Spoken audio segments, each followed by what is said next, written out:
So ito, testing na. Napalitan ko na siya ng pyesa. Ito yung silang pyesa niya, drain motor. Pero may mga technician na nahihirapan humanap ng ganito. Pero ako may dala kagad akong pyesang pumalit.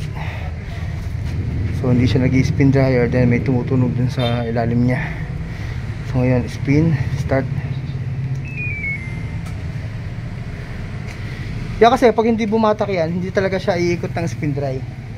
Oo. Nakita niya nawala na yung tambol. Diba? Nag-lock na siya. Which means magdi-drain na rin yung tubig niyan. Nakabit mo diba? Oo. Ito na yung tinanggal. Yan ang sira. Nakita niya, umikot na.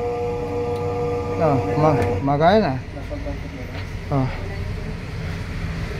Pati pala yung pinto nito na i-bypass na. Ibig sabihin, dami na rin nag... Kasi 20 years na eh. May-restore pa ba? Okay pa po ito. As long as hindi masisira yung pinaka-tab mo na to at may makukuha pang pyesa kung masira man, matagal to. Ano kailangan pa restore natin? Okay pa po siya. Okay pa, wala na kailangan ayusin.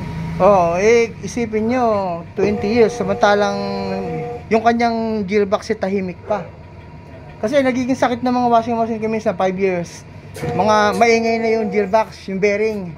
Maingay na pag nag-spin dry. Ito, tahimik oh. Yan, ano kagad. Kita nyo, alaglado agad. Inabot lang ng ilang minuto. Bilis no? Matagal pa, pinaghintay namin sa'yo eh. Pasensya po, talaga hindi man talaga eh.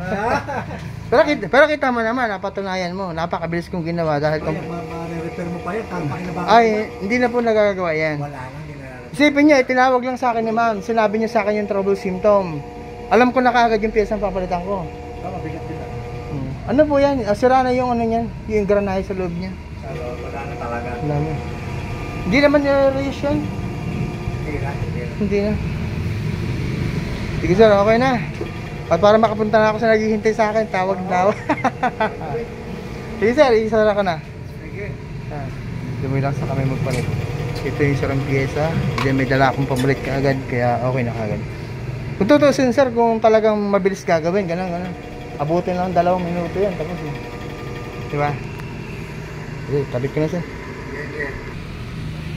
So yan, i-stop ko siya, then start ulit.